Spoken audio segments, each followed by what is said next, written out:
El pasado 29 de diciembre del presente año, el medio informativo The New York Times publicó un artículo denominado "Así es un laboratorio de fentanilo del cártel de Sinaloa", donde asegura que dos de sus reporteras, en conjunto con una fotógrafa, atestiguaron el peligroso proceso de producción de fentanilo en un laboratorio secreto ubicado en el centro de Culiacán, realizado por dos integrantes del grupo delictivo. Anexo a la nota se encuentran 2 videos cortos sin audio y 4 fotografías relacionadas con el supuesto proceso de síntesis de fentanilo. En el primer video, un video de 10 segundos sin sonido, se observa a 2 hombres no identificados manipulando 2 ollas con un líquido blanco hirviente en una estufa sobre la cual se observa un pequeño extractor de vapores. Citando la nota, se menciona: ellos mencionaron que se encontraban en el primer paso del proceso, activando el principal ingrediente químico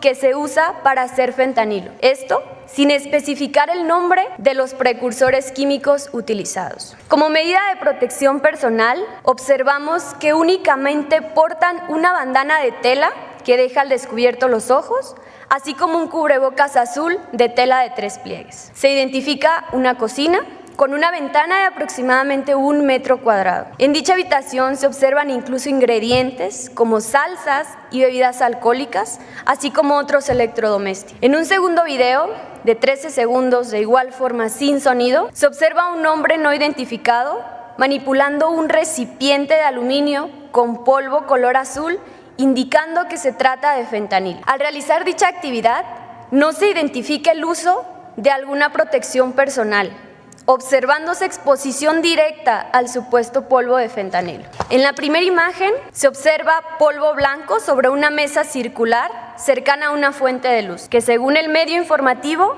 se trata de fentanilo terminado. En la imagen 2 se pueden apreciar las únicas sustancias químicas mencionadas en el artículo: el hidróxido de sodio y la acetona, mismas que fueron utilizadas en la presunta síntesis del fentanilo. Estos 2 químicos son químicos esenciales, utilizados en la elaboración de algunas drogas sintéticas. El término de químicos esenciales hace referencia a aquellas sustancias utilizadas en la síntesis sin tener que incorporar parte de su molécula, de su estructura molecular a la molécula final o al producto final terminado. Tienen acciones como solventes o catalizadores, entre otros. En la imagen 3 se observa a un hombre no identificado incorporando tinta azul al supuesto producto terminado de fentanilo, esta vez utilizando guantes de látex. El uso de la tinta azul le confiere a los comprimidos lo característico, alusivos a unas tabletas de M30 o metadona. Derivado del análisis de la nota, no es posible reunir indicios suficientes para determinar que se realizó un proceso de síntesis de clorhidrato de fentanilo en citada locación, debido a que se menciona muy poco o nada del proceso de síntesis, así como de las sustancias químicas utilizadas. Durante el desarrollo de los videos y la redacción del artículo, no se observó o mencionan los principales precursores químicos para realizar o para sintetizar el fentanilo, como 4-ANPP, anilina y cloruro de propionilo, por mencionar algunos, mostrando únicamente sustancias químicas esenciales como el hidróxido de sodio y la acetona. No se observa el uso de equipo de protección personal mínimo requerido para evitar intoxicación por los gases tóxicos desprendidos durante la reacción de síntesis, o bien incluso la exposición directa al clorhidrato de fentanilo puro. Las principales vías de exposición de los opioides son por inhalación, exposición dérmica e ingestión, por lo cual el uso de guantes y equipos de respiración autónoma son indispensables para realizar este tipo de actividades. En una parte del video explican los supuestos cocineros que ellos no necesitan el mismo equipo de protección personal que las reporteras. Esto debido a que ellos han desarrollado una tolerancia a la droga letal. Si bien existen factores que pueden influir en la toxicidad, tal como la tipología física de una persona, no existe evidencia científica que respalde tal idea. Anexo a esto, el uso del pasamontañas o bandana y el cubrebocas de tela de 3 pliegues observados en los cocineros podría estar relacionado únicamente como medida de protección de su identidad y no como una medida de protección personal. Respecto a lo mencionado por los supuestos cocineros sobre el desmantelamiento de una casa de seguridad del grupo por parte del Ejército Mexicano horas antes de la grabación de los videos y que derivado de esta acción habrían cambiado de ubicación el supuesto laboratorio con tal rapidez, no corresponde con la dinámica criminal habitualmente observada, ya que normalmente se presenta una interrupción o una postergación de las actividades ilícitas por un periodo mayor hasta encontrar un lugar adecuado para poder continuar con el acondicionamiento de tales drogas. Por lo anterior, se concluye que no existen los elementos suficientes para demostrar que la información presentada en el artículo de The New York Times documenta un laboratorio de síntesis de clorhidrato de fentanilo. Bueno, como pueden ver, para producir fentanilo en un laboratorio se requiere un laboratorio con condiciones donde se pueda regular y medir las condiciones de exposición, donde existan equipos de protección personal especializados para la elaboración de un proceso de síntesis química complejo, como es la elaboración del fentanilo, y con sistemas de ventilación profesionales. Sobre todo sistemas de ventilación profesionales y no el ventilador presente en la nota.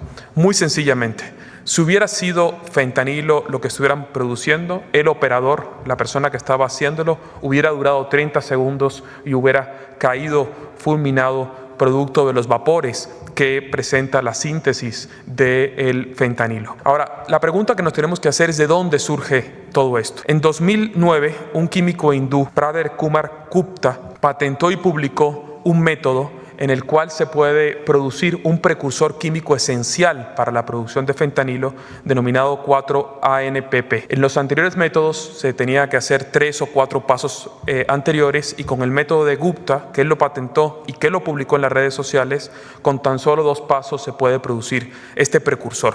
Sin embargo, no es fácil de producir y no está exento, como hemos visto con la exposición de las doctoras, de profundos riesgos a la salud del operador que requieren de un traje especial para poder producir. Hay un fenómeno, compañeras y compañeros, de fetichismo de la mercancía, de mucha imaginación y de mucha publicidad, sobre todo a partir de series televisivas que han hecho una caricatura de la producción de este método. Por supuesto que desde el Gobierno de México y las instituciones de seguridad y la propia Fiscalía General de la República, pues investigan y detienen ahí donde hay un delito grave de fabricación o producción de algún tipo de droga que es ilegal. En particular, se han desmantelado muchísimos laboratorios en nuestro país relacionados con la producción de metanfetaminas. Lo que estamos planteando aquí es la publicación de un artículo en el New York Times, que no es el primero, relacionado con temas de fabricación, producción de drogas. Estamos aquí hablando de cómo se producen estos artículos a partir de información que no es creíble. Vean lo que dice la nota. Dice que quien fabricaba esto, que estaba en el video, tenía tolerancia a la droga letal. Bueno, si hubiera tolerancia a la droga letal, pues no habría las muertes por fentanilo que hay en los Estados Unidos. Entonces, lo que estamos aquí, de lo que se trata esta discusión y esta presentación con bases científicas es de si debemos o no mencionar en esta mañanera y en cualquier lugar y en cualquier sitio cuando hay una nota que es evidentemente no tuvo información creíble. Eso es lo que está a debate. Porque después de la nota del New York Times se dejó venir en toda la prensa nacional que cómo era posible que la presidenta presentara eso, comentócratas, etcétera, etcétera, etcétera. Repito, por supuesto que combatimos principalmente la comercialización de estas drogas y particularmente el fentanilo, y vamos a colaborar por razones humanitarias siempre para evitar si hay tráfico de fentanilo hacia los Estados Unidos desde México y la venta en nuestro propio país, que se combate de diversas maneras. La próxima semana ya presentamos la nueva campaña para evitar el consumo de las drogas y particularmente del fentanilo, y también desde la perspectiva de la seguridad pública y de la Fiscalía General de la República. Pero aquí estamos defendiendo el derecho a la información y si es factible o no que un medio que no sea mexicano o no publique notas que no son creíbles desde la perspectiva científica, como se ha mencionado. Entonces, ese es el tema que nosotros estamos planteando Repito, porque este medio fue el que planteó en su momento, entre otros, que si había habido en el 2006, en la campaña del entonces candidato Andrés Manuel López Obrador, un financiamiento ilícito, que si químicos estaban siendo cooptados, estudiantes, para producción de drogas más letales, cuando en realidad todos sabemos que la producción de fentanilo y de los opioides viene de las propias farmacéuticas. La próxima semana iniciamos esta miniserie en La Mañanera de cómo es que viene la adicción a los opioides, en particular en los Estados Unidos, y cómo fue que inició esta producción. Entonces, es importante que se conozca, se diga y que haya información veraz. Los medios de comunicación, cualquiera que este sea, tiene la obligación de dar información veraz. Esta narrativa de la que se está mencionando, el New York Times, que es un periódico o es un medio de comunicación que no es la primera vez que sirve a ciertas narrativas, hay que ponerlo en claro, narrativas que favorecen a gobiernos, al gobierno estadounidense, y hay incluso estadística y hay análisis al respecto a partir de todo esto que se está generando, donde generan todo esta difusión de, yo no diría un trabajo periodístico, sino un trabajo de golpismo, así tal cual. Incluso hay ya varios trabajos periodísticos que están cuestionando este tipo de cosas, y sin embargo, como usted ha dicho, hay medios de comunicación muy concretos, hay periodistas muy concretos, pues que no viene al caso hacer una lista aquí, sabemos cuáles son, que alimentan esta narrativa de que no se está haciendo nada, de que este tipo de escenas que al final de cuentas incluso llegan a esta barbaridad, efectivamente, de que pues quien cocina esto se vuelve inmune a gases tóxicos o a cosas tóxicas como estas. La pregunta sería, presidente, en este contexto y ya próximo a la toma de posesión del presidente estadounidense Donald Trump, ¿cuál es su percepción de todo este contexto, de todo esto? Porque alimenta también, en consecuencia, y eso se ha visto mucho en las redes por parte de esto, y por parte de granjas de bots, y por parte de todo esto que se alimenta en las redes también para crear esta sensación de que ahora sí viene incluso una invasión, ahora sí viene, y qué bueno que va a haber esto, y que con la declaración de que haría eventualmente, porque lo anunció así Donald Trump, el tema de etiquetar terroristas a los cárteles, etcétera, pudiera llegar a haber incluso un bombardeo, así lo han dicho, un asunto de entrar grupos de élite. ¿Qué respondería ante este concreto, presidenta? Y si usted ve la misma narrativa que se está generando en torno a este momento previo a la toma de posesión. Primero, decir que estamos combatiendo y vamos a seguir combatiendo el acercamiento de los jóvenes a las drogas, particularmente esta droga tan letal como el fentanilo. Segundo, decir que estamos trabajando, recientemente se incautaron casi 500,000 pastillas de fentanilo en Sinaloa, pero nosotros defendemos el derecho a la información, y lo que no puede haber, y hay que denunciarlo, o sí puede haber porque está habiendo, pero tenemos que denunciar cuando hay una visión ahora de que resulta que el fentanilo se cocina en casas en el centro de Culiacán por personas que salen en un video en el New York Times que no tienen ninguna protección y que se atreven a decir que es que ya desarrollaron mecanismos en donde no les afecta esta droga, o los precursores a la hora de estar desarrollándola. Entonces, lo que estamos defendiendo es el derecho a la información, la veracidad, y denunciando ahí donde no hay información correcta. Segundo, nosotros vamos a colaborar con Estados Unidos, como se está colaborando ahora, por razones humanitarias.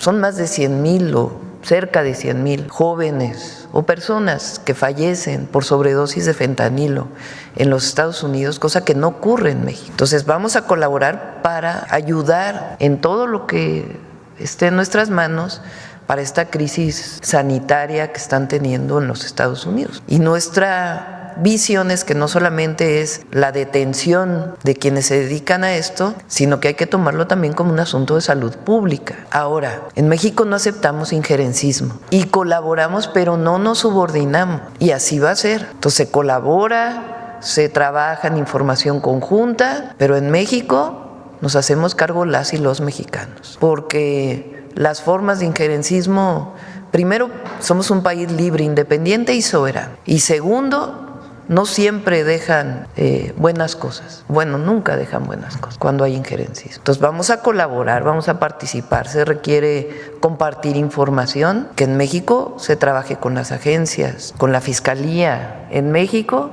y en Estados Unidos con sus instituciones. A ver, ¿ustedes creen que en Estados Unidos no se fabrica fentanilo? Bueno, es una pregunta. ¿Dónde están los cárteles de la droga en Estados Unidos que distribuyen el fentanilo en las ciudades de Estados Unidos? ¿Dónde va el dinero de la venta de ese fentanilo en Estados Unidos? Entonces, nosotros nos encargamos de lo que ocurre en México y colaboramos, pero ni nos subordinamos ni aceptamos injerencismo. Esa es nuestra visión y así va a ser.